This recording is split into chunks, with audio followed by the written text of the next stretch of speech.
Hello everyone, একটা জিনিস লক্ষ্য করলে দেখবেন অনেক সময় কিন্তু আমাদের লুকিয়ে ভিডিও করতে হয়।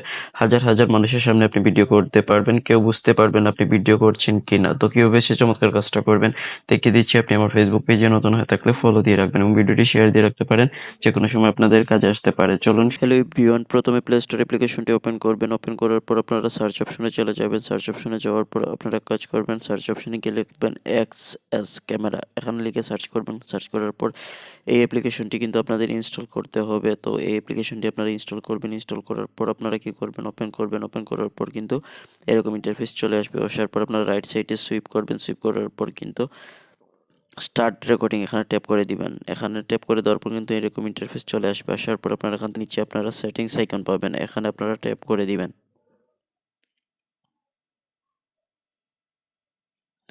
ট্যাপ করে দেওয়ার পর কিন্তু এরকম ইন্টারফেস চলে আসবে। আসার পর আপনারা কাজ করবেন, এখান থেকে প্রাইভেসি সেটিংসে ট্যাপ করবেন। প্রাইভেসি সেটিংসে ট্যাপ করে দেওয়ার পর আপনারা এখান থেকে সেভ গ্যালারিটা অন করে দিবেন। অন করে দেওয়ার পর আপনারা এখান থেকে ব্যাকে ফিরে আসবেন। ব্যাকে ফিরে আসার পর আপনারা ফিরে আসবেন। আসার পর আপনারা কাজ করবেন, এখান থেকে ক্যামেরা অ্যান্ড ভিডিও সেটিংসে ট্যাপ করবেন। ভিডিও সেটিংসে ট্যাপ করে দেওয়ার পর আপনারা ক্যামেরার টাইপ, এখানে আপনারা ব্যাক ক্যামেরা দিয়ে ভিডিও করতে চান নাকি ফ্রন্ট ক্যামেরা দিয়ে ভিডিও করতে চান আপনারা সিলেক্ট করে দিবেন। তারপর এখান থেকে রেকর্ডিং অডিও অন করে দিবেন। ফ্ল্যাশ লাইটটা আপনারা অফ রাখবেন। তারপর আপনারা এখান থেকে ব্যাক হয়ে ফিরে আসবেন। আসার পর আপনারা কাজ করবেন, আপনারা নিচে লেখা দেখতে পারবেন স্টার্ট ক্যামেরা, এখানে আপনারা ট্যাপ করে দেওয়ার সাথে সাথে কিন্তু মোবাইল স্ক্রিনে ক্যামেরা হবে, কিন্তু বোঝা যাবে না ক্যামেরা হচ্ছে কি না। That's it.